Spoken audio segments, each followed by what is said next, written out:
I got to see an early screening of Oppenheimer, and I'm here to tell you if it's worth all the buzz. Hey friends, it's Sammy. Yes, this is my honest Oppenheimer movie review. Wow. Let me just, if you don't want to listen to anything else, let me just answer yes. It is worth everything they're saying. It is brilliant. It is revolutionary. Honestly, I believe it's the film that all other films of this year will be measured against. It is that good. Now, that being said, it is 3 hours long. There's not a good bathroom break. And honestly, no one went to the bathroom. And that sounds like a big deal, but I've sat in movies that are 2 hours that people were coming and going.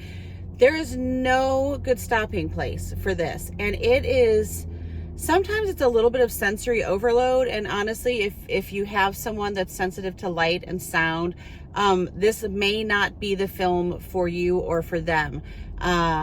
It is just brilliant. It is a huge cast of characters. Everyone from Robert Downey Jr., who was literally unrecognizable to me for 10 minutes. Oh my goodness. Emily Blunt, Kenneth Branagh had an appearance. Rami Malek had an appearance. Matthew Modine. Oh my gosh. It was a crazy cast of characters, brilliant acting.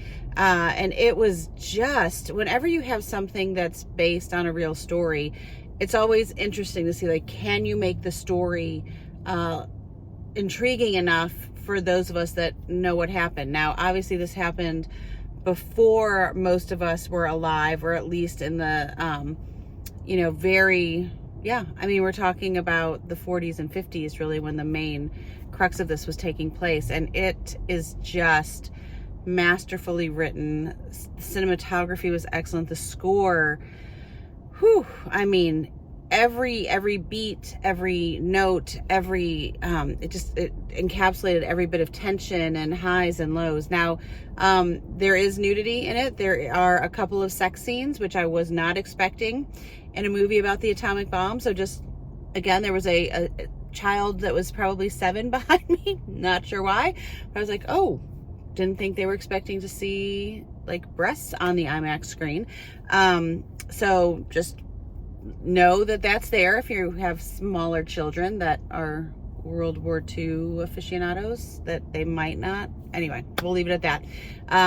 But it was, in the beginning, I was getting this like mix when they were talking about Oppenheimer. It was kind of this like A Beautiful Mind meets Big Bang Theory kind of thing. And then there were vibes of like, that iconic scene in Ferris Bueller when they're at the art museum, the art institute, and they're looking at the paintings and going in. So there were a lot of these like close up, like literally trying to get inside his brain, feel the emotions, very raw, but it was excellent. I did not know what to expect, and it was excellent. So worth the time and money. I will say that. Oppenheimer releases July 21st, 2023. If you're going to do the Barbenheimer here, Barbie, I don't know if I could do both in the same. I haven't seen Barbie yet, but I think it's worth seeing on its own. We'll just leave it at that. If you have any questions, I'm happy to answer them, but that's my honest review. Thanks, friends.